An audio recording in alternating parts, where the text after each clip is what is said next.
Neres non convocato dal Benfica in campionato, accordo in definizione con il Napoli.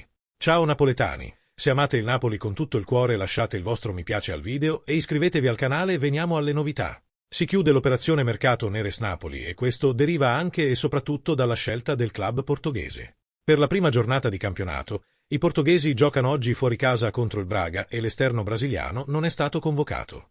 Una scelta chiaramente legata alle situazioni di mercato, con la squadra del 97esimo già accordo con il Napoli.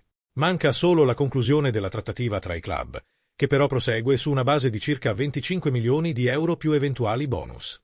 Le prossime settimane potrebbero, quindi, essere decisive per completare il trasferimento dell'esterno offensivo, che probabilmente sarà titolare nel Napoli di Conte. Solo Napoli per Lukaku. Il belga ha rifiutato l'Aston Villa. La situazione. Come riporta il Corriere dello Sport, per Romelu Lukaku c'è solo il Napoli.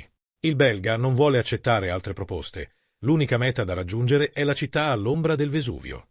L'attaccante, infatti, ha rifiutato la proposta dell'Aston Villa, che nei giorni scorsi era interessata ad acquistarlo. Il club inglese sarebbe infatti disposto a pagare la clausola rescissoria di Big Rom, ma lui si è detto contrario, esprimendo chiaramente l'intenzione di voler giocare solo sotto la guida del suo allenatore Conte. Queste le parole del quotidiano. Romelu resiste contro tutto e tutti alla possibilità di cedere il suo totem tecnico, nonostante il Chelsea lo abbia escluso dalle strutture della prima squadra insieme a Broja e Calobà che partono come lui, e stanno lavorando. Con la squadra B. La trattativa sicuramente andrà avanti, con gli azzurri che dovranno attendere la cessione di Osimhen per perfezionare la trattativa. Romano, centrocampo del Napoli. Addio Cajuste, pronto l'arrivo di Gilmour. I dettagli.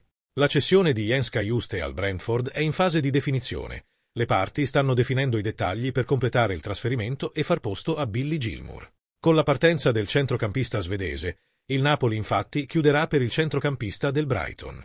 Come riportato oggi da Fabrizio Romano, è solo questione di tempo prima che tutto diventi ufficiale. Oggi, infatti, Cajuste partirà per l'Inghilterra con la firma del contratto prevista per domani, lunedì 12 agosto, mentre per l'accordo su Gilmour basteranno pochi giorni.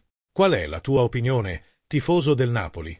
Pensi che con l'arrivo di questi rinforzi diventeremo più forti quest'estate oppure no? Lascia il tuo commento al video e iscriviti sempre al canale Forza Napoli.